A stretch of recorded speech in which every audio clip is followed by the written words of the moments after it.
Kapag pinag-uusapan natin ang House Rules, no? O, parliamentary procedure o kaya po naman impeachment rules ng Kamara de Representante, isa po sa mga maalam dito ay ang matagal na actually na naging majority leader at siya rin po ay nagkaroon na ng karanasan na,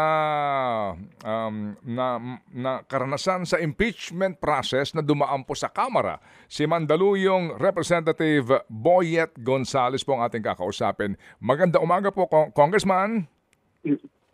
Magandang umaga, Ted. Of course, si DJ at sa ating mga taga-subaybay. Good morning po sa kanila. Salamat sa panahon. Congressman, ito pong ating pag-uusapan nga ay, kumbaga, rules lang po naman ito. Sa ngayon po kasi, wala pa pong referral sa Committee on Justice kasi nga hindi pa dumadaan po sa plenaryo at referral po sa Committee on Rules. Ano ho ba ang dapat nating asahan po muna doon po sa basic requirement po nitong impeachment complaint ng mga referrals? Well, sa kalukuyan, di ba, dalawa ng impeachment complaint ang natanggap ng Secretary of General, no? Mm-hmm. Ngayon, ang sabi niya, kaya lang hindi niya raw nire-refer sa opisina pa ni Speaker yung dalawang impeachment complaint dahil sabi niya, meron pa yatang padating na I do not know about that, ano. So, but ang ordinarily kasi under our rules, yung pagkakatanggap ng section papadala niya dapat sa opisina ni Speaker yan. And then the Speaker, within 10 days, kailangan i-refer niya yan sa Committee on Rules para ang Committee on Rules ngayon ang magseset, ilagay ito sa calendar para for the referral sa Committee on Justice. Ngayon, pag na-refer na ngayon sa Committee on Justice yan, doon na ngayon tumatakbo yung 1-year ban na wala na pwede ma-file pa na impeachment complaint doon sa same impeachable officer. Ngayon, pagdating sa Committee on Justice, tama ka, magkakaroon ng finding muna yan ng sufficiency of form and sufficiency of substance. It can happen on the same day or it can happen on 2 different days. So, titignan muna on the basis of the allegation. Sa form muna, meron bang tamang pagsumpayan before the Secretary General as mandated by our rules. Ngayon, pag sinabing tama lahat, then titignan na ngayon kung meron sufficiency of substance on the basis lang kung ano yung mga allegation doon sa complaint. Wala nang mga external evidence pa na re-require, titignan lang yung mga allegation doon sa complaint. Okay, so kapag tinignan nila yung mga allegation po sa complaint, magpapatawag pa po ba ng pagdinig ang Committee on Justice para po hingian ng kaukulampong panig yung pong opisyal na pinatatalsik? Doon muna, pag halimbawa, nagkaroon siya ng finding muna ng, sabihin niya insufficient yung substance, then magre-recommend siya sa plenary for dismissal, no? Mm-hmm. On the other hand, kung let us say kung ang sabi niya on the basis of the reading and examination of the complaint may substance, then under the rules ino-notify niya yung respondent. Okay. Kung sino man yung impeachable officer na bibigyan ng 10 araw. Bibigyan ng 10 araw to file yung sagot. And then, from the time na matanggap yung notice sa kanya, and then bibigyan niya yung of course ang kopya ang complainant, justice at yung complainant naman kung gusto sasagot. Kung halimbawa tapos na lahat ng mga procedure na yan ng sagutan, then titigan ngayon uli ng panibago ng justice. On the basis ng mga final na mga pleading, yung sagutan, meron bang sufficiency na naman? Dalawang beses ito.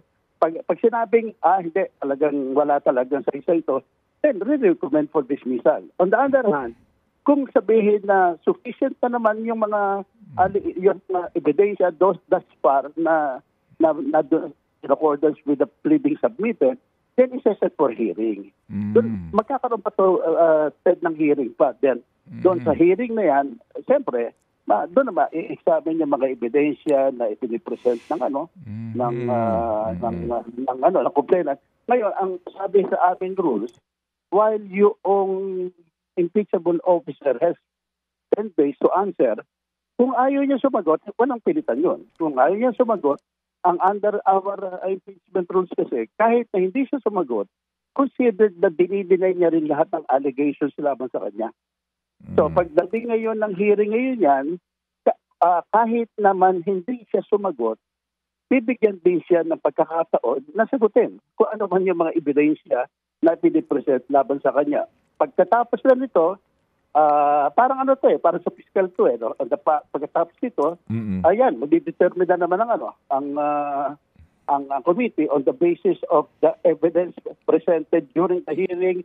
Ano ba, pwede bang i-dismiss to? Then, mag-recommend ang dismissal. Otherwise, magre-recommend ng magpa-file na ng sasabihin na enough reason to impeach. And then, magpiprepare na sila na articles of impeachment. Then, papadala ngayon sa plenary para pagbotohan. Ayun, opo. So, sir, kapag po, Congressman, sufficient grounds found dito po sa Committee on Justice, hindi po ito agad-agad na magkakaroon ng articles of impeachment. Meron pa hong kaukulang public hearing and submission of evidence and memoranda. Totoo yun. Totoo Okay. yun. Ang pwede lang Ted, na ma-avoid mo yung committee hearing sa justice kung nagkaroon ng direct impeachment na yes. antimano, nagpa-file ng impeachment, merong sufficient na mga 1/3 ng House member. Dire-diretso na wala nang you avoid now the hearings justice. I-prepare na kaagad ang articles of impeachment. Okay, opo, yung nga po yung kumbaga shortcut na paraan. Pero balikan balikan ko lang po itong itong public hearing na provision dito po sa inyong impeachment proceedings na rules Kapag public hearing, nangangahulugan ba ito, Congressman, na kung sakali po na ang ihaharap nga ng mga ebidensya ay yung mga pag-usapan na sa Committee on Good Government, ipapatawag po the same people para pag-usapan po ito o maaari bang i-carry over na lang po yung committee report ng Committee on Good Government at wala na pong kaukulang pang pagpapatawag doon sa mga napatawag na po ng Committee on Good Government? Ako, procedurally, walang insofar as that ground lang is concerned, na pwedeng siguro sa committee magkaroon pero kailangan magkaroon ng botohan yan na i-adapt na lang kung ano man yung mga findings ng committee para lang mapabilis. But that does not deprive naman ng kasi kung halimbawa if that's kasi kasama sa kasama doon sa complaint yan if the respondent sinasabing kahit na hindi niya sagutin yung akusasyon laban sa kanya, may karapatan pa rin siyang mag-ipresenta ng ebidensya. So kung halimbawa ang committee mag-decide, sige, kung ano man yung naging finding ng good government and so far as the confidential fund is concerned, ina-adapt na natin. Pero pwede pa rin siya, I think, na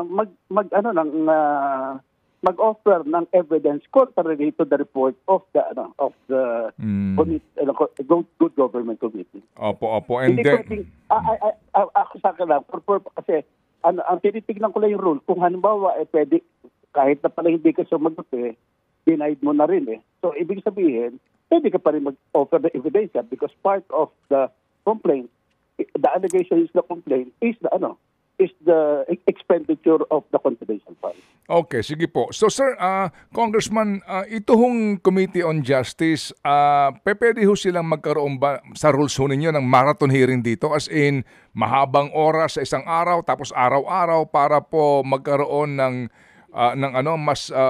to abbreviate the proceedings. Pwede ba sa inyong rules yun? Nasa kanila yun dahil kasi next week mag-adjourn na kami hindi ko lang alam kasi kung kailan i-refer ito ng SecGen basta sa Office of the Speaker at kailan mai-include ito sa calendar of business for the referral to the Committee on Justice. Ngayon, kung halimbawa it happens na on the last day ng aming session next week saka lang na i-refer sa Justice, then kami naman tuwing magtatapos ang any yung mga adjournment, ino-authorize naman yung mga committees to function. To function. So any committee, hindi lang ang justice, can function during the break. Ang magiging problema lang talaga dyan, nakikita ko, the Christmas season, baka yung quorum. Yung quorum during the pagkuha ng quorum. But if they can get that quorum, kasi ang member ng Justice Committee, 55 So 55. So kailangan may about 28 sila na palagi nag-a-attend. Hindi pwede rito na while nanggaling ka Ted sa House, alam mo naman sa mga committee hearing, pwedeng i-dispense mo yung roll call diba? Kahit na dalawa lang kayo, the chairman and one committee member can dispense. But in this particular case, I doubt very much if you can do that. If you can, if you are sure na every time na mag-hearing ka, then I think nothing prevents the justice from proceeding with its impeachment proceeding. Sige po, okay. Last na lang po, Congressman, kasi alam ko po marami ho kayong tatakbuhin pa. Congressman, dito po sa inyo pong rules mismo, nakalagay naman dito, verified complaint, filed by any citizen endorsed by a member, filing with the SecGen. SecGen, referral to the Speaker. Meron ho bang takdang panahon to? Kasi kung hawak na ni SecGen last week pa, tapos hindi niya po ito binibigay kay Speaker, di ba yung 10 days upon receipt of the Speaker pa ang bilang doon, ang start ng bilang doon? Well, strictly speaking, yun, talaga dapat inire-refer ka agad sa Speaker.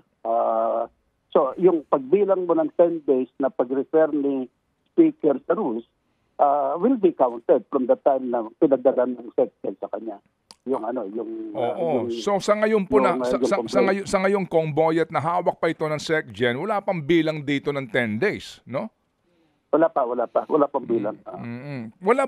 Wala sa rules niyo no? Ngayon sa kasalukuyang Kongreso, wala sa rules na yung SecGen upon receipt kapag verified complaint, madali naman yan kapag kapag sinumpaan yan, verified complaint yan, dapat transmit ka agad. Pero dito, maari niya itong hawakan hanggang next year na. Pwedeng ganun. Huwag naman sana dahil kasi it defeats the defeat yung rule kasi dati naman ang nangyayari upon receipt of the SecGen dahil lang yung sa kanya tawag nito ministerial wala naman siyang nire-refer na kaagad sa Speaker. Ang ko lang baka kaya hindi naman nire-refer based lang doon sa na papanood ko ng mga news kung bakit hindi nire-refer sa agad ni SecGen si Speaker dahil may iniintay pa raw na panibagong impeachment complaint. Siguro ang desire kung may dadating man para to consolidate. Kasi ang problema, halimbawa, had the SecGen endorsed, referred first to the Office of the Speaker, yung first impeachment complaint, halimbawa na lang. Tapos pina-include ka agad sa Committee on Rules at na-refer ka agad sa Committee on Justice. Hindi na pwede yung pangalawa. Kasi tumakbo na the same is true, Ted, kung halimbawa ma-refer na itong impeachment complaint na to filed by yung mga, alam mo na, yung grupo na Laila o grupo ng mga na-refer na, hindi na rin pwede later kahit na makakuha ka ng 1/3 na members of the House o 1/3 o mga 104 na pumirma at sabihin diretso na ng impeachment sa Supreme Court, hindi na rin pwede yan. Dahil kasi nung nagkaroon kami ng kaso dati si Davide, ganun na nangyari. Meron ng impeachment sa committee and then nung madidismiss sa committee, nag-file ng panibagong impeachment complaint si Davide supported by 1/3 of the members. Pero pinabaliwala ng Supreme Court yun. Baka yun ang iniintay lang. Hindi ko lang alam. Pero hopefully sana ma-endorse na kaagad yan ni SecGen Reggie. Opo. Sige po. So salamat sa inyo pong paliwanag, Kong Boyet. Ito po ay mas ngayon, nagbigay po sa amin ng tamang informasyon para maunawaan natin itong democratic process na ito ng impeachment sa Kamara. Salamat, Congressman. Maraming salamat, Ted, of course, kay BJ at sa ating mga taga-subaybang magandang umaga. Opo, thank you. Ang matagal na pong majority leader and yung nga siya po ay may mga karanasan sa mga nagdaang pong impeachment complaints sa Kamara de Representatives.